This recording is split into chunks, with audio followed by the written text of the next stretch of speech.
365 Days of Horsemanship, day 203.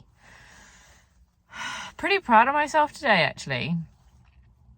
Again, I'm pretty low energy. I'm pretty tired today. I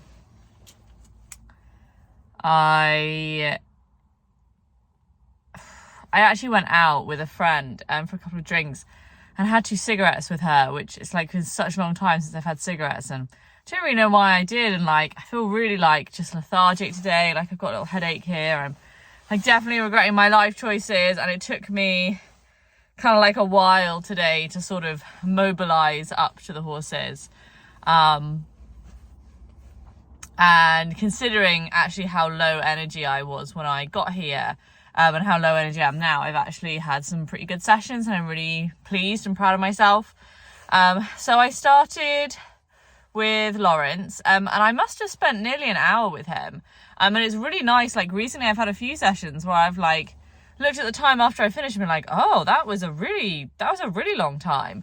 And yeah, just like the idea that I could work in the field with him and mostly be doing, freedom-based training style stuff was just like unimaginable, 203 days ago, that I would get there and be able to do that and I wouldn't even really notice it. And the next day it would be fine. So I came up and started. There was quite a lot of itching today, but I was really happy with it because he was really like physically engaged with it, and he was engaging his muscles quite a lot. And I have been thinking about getting him some physio treatments to try to find out if there's any exercises we could be doing that we don't know about, or any like little tips and tricks. And I realized that actually, the kinds of movements and stretching that he's been doing when he's really engaging his muscles like that, and he's rocking his weight back and forth, and I could see him really engaging his core and like pulling his core up and really engaging like his glutes. And I was like, wow, like that's crazy. Like, that's the kind of like stretch and like isotonic stretches, isometric stretches, I think, are when moving. I might have got that the wrong way around. But essentially there's a difference between stretching and tensing muscles when you're still or when you're in motion. And when you're in motion is better in some ways, but when you're still is definitely better than nothing. And definitely that's, where Lawrence has been at. And so it was really nice to feel like he was getting some physical strength from the scratching. And actually, looking at him, I'm pretty happy with where he's at. He's actually got some muscle across his top line, which is really nice to see.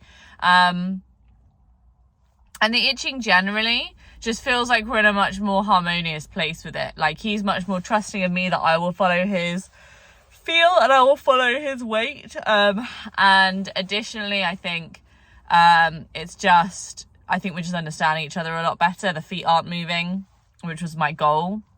So I'm pretty happy with that. Did that for quite a while, different places, different spots. And then I decided to pop the halter on and try and do a little bit with the halter, which was definitely a bit tricky.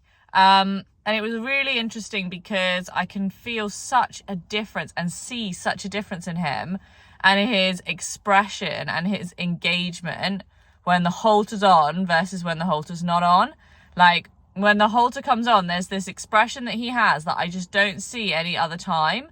That's him, like, with his head up, not eating, just like. And the ears are like, sort of like slightly tense and to the sides, and like the eyes are a bit glazed over, and he's just like.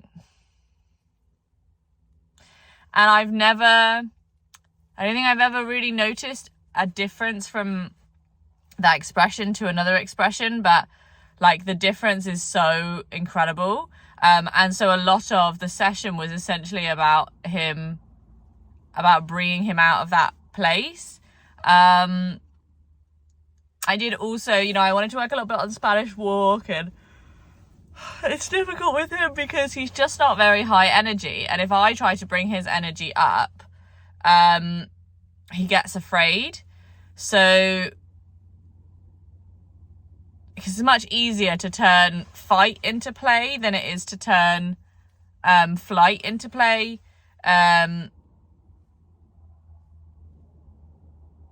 Maybe I need to go between flight and yield in that case.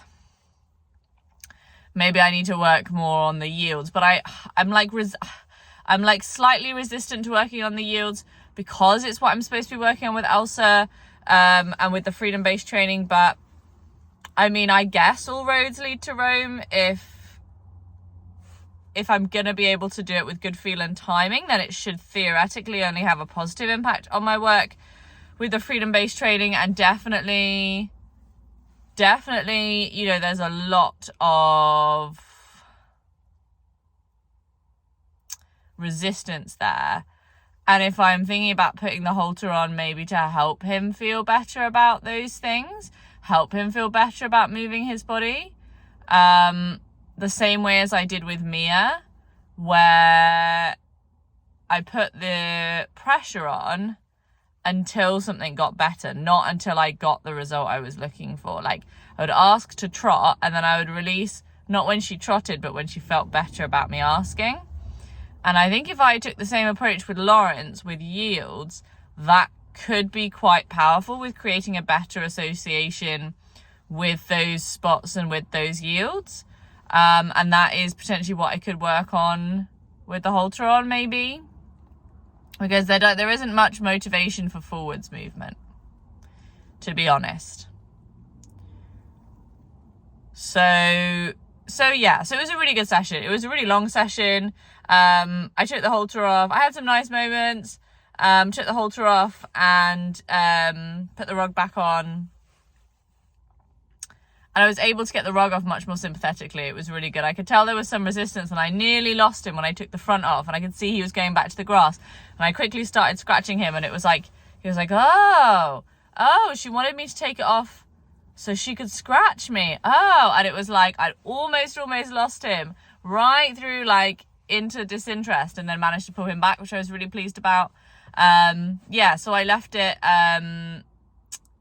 Actually, at the end of the session, there's quite a lot of concern because I put the rug back on, and then he started wanting me to scratch him again. And there was, as I say, like, quite a lot of concern around that. And I just, initially, I was trying to find places to be in flow. And then I realised that actually, if I don't like what's going on, I should be in supportive leadership. So I just started walking, and I was doing a lot of walking, and he was coming up to me, offering the nose touch, and then going to walk past him. And I had to do that quite a few times. He then went over to his friend, and they started itching on each other. And so I kind of like went to leave, but kind of like distracted him a little bit, which I didn't want to do. So I waited a bit longer, got myself walking, and he started grazing with his friend. And so I left there, which felt like a good spot to leave on. I need to ask Elsa about the nose to hand touch, because I feel like I have this understanding of it where I use it within the scratching pattern, because I feel like my understanding of the nose to hand touch is that it's an offer to make things easier. And so I use it in the scratching pattern, which I think I'm using it right as per what I've heard from Elsa. We do nose to hand, and then I do the scratch. So it's like nose to hand means scratch. But nose to hand also happens when you greet a horse in the field and then you walk past them. So for Lawrence, I feel like that's a bit confusing. I feel like he's not really sure what it means, because I think he thought it meant scratch. And now it means I'm going to walk past and not scratch.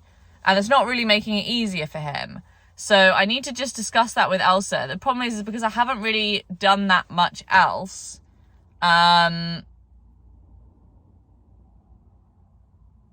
don't have many more opportunities to, like, use nose touch without, like, introducing it somewhere, like, assertively. There aren't any other natural moments that I've come across so far. So, I think I just need a better understanding of what it means. Like, she talks a lot, you know, I'd heard her talk some time ago about understanding the ingredients versus following a recipe. And I feel like there are some aspects of horse training and horses and freedom-based training generally that I feel like I understand the ingredients, and then there are some where I'm still following the recipe and I feel like this nose to hand touch, I'm still like, I'm doing it in the places where I'm told to do it because that's the pattern, but I don't really understand it yet. And so I need to just catch up with her about that and find out what that means, and how that works, that interaction between those two moments. Because as far as I'm aware, that is the cue in both of those moments. I'm just not really sure why. So it was a good session with Lawrence. Went to Mia, and halted her relatively quickly. That was nice. Initially, I had this really lovely feeling that when I came in, I was just like a bit like I was at a close distance, short distance, but not touching. And I just had this feeling that she just really wanted me close. And so I came right up to her, like, just to give her some, like, cuddles and scratches. And she, like, looked up and, like, nuzzled my hand with her nose. And it was a really nice moment. I was just really happy to see her. I managed to put the halter on quite quickly. I did put it on her straight off the grass. But it was fine. It went okay. It's not, it's not the best haltering in the world. But I would say that my worst days of haltering now are considerably better than my worst days of haltering when I started this project. So I'm just kind of trying to take each day as it comes. So then I took her up into the field next door, and we had quite a nice session actually, playing in walk and trot. She had quite a lot of energy. She's just come into season. And she has lots of forwards energy, and in a lot of ways it's so much easier to deal with because it's really, like, for me now, I used to find it much more stressful, but I've been working quite hard, ironically. I've been working really hard on being more playful. Isn't that a juxtaposition if ever you heard one? Been working really hard on learning how to be more playful, and I think I am making progress. And so when she's got this forward movement, it's much more easy for me to just be like, oh, and bring the energy up in my body and kind of like try and match her a little bit and like play with that energy for a while. And she was quite distracted by the other horses in the herd, and so I was able to kind of play like a bit of a figure of 8 game with her around where they were, where I was just asking her to walk, and then if she was getting really distracted by them, then that was the time when I would change direction, we would go the other way, and that was working really quite well because I was able to get that physical exercise in for her, whilst also kind of playing with something that was important to her in that moment. And I think that's something that I've learned is really important with Mia, and I think generally, is allowing the horse to have more say in the context, because ultimately what I want to do is walk and trot, and there are so many ways I could do that. And so actually it's up to me to make some suggestions to say, hey, I'm thinking about maybe we stay down at this end of the field and we do some stuff. And she's like, oh, I really want to go up there. And I'm like, yeah, let's go up there. Great idea. And we get up there and she's really distracted by the herd. And then that's a great opportunity for me to exercise her physically while also helping her by creating more pressure when she gets so concerned about the herd like that.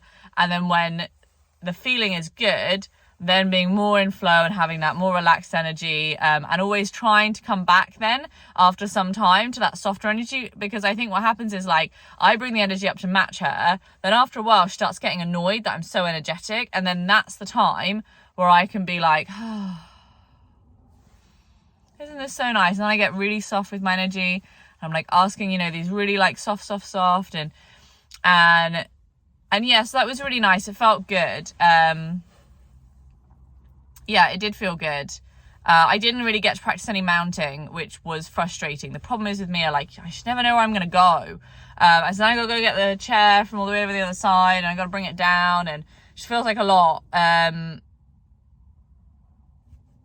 So that was my one moment for improvement, because I really want to get on. I just really want to get on and ride, and I can't because she says no.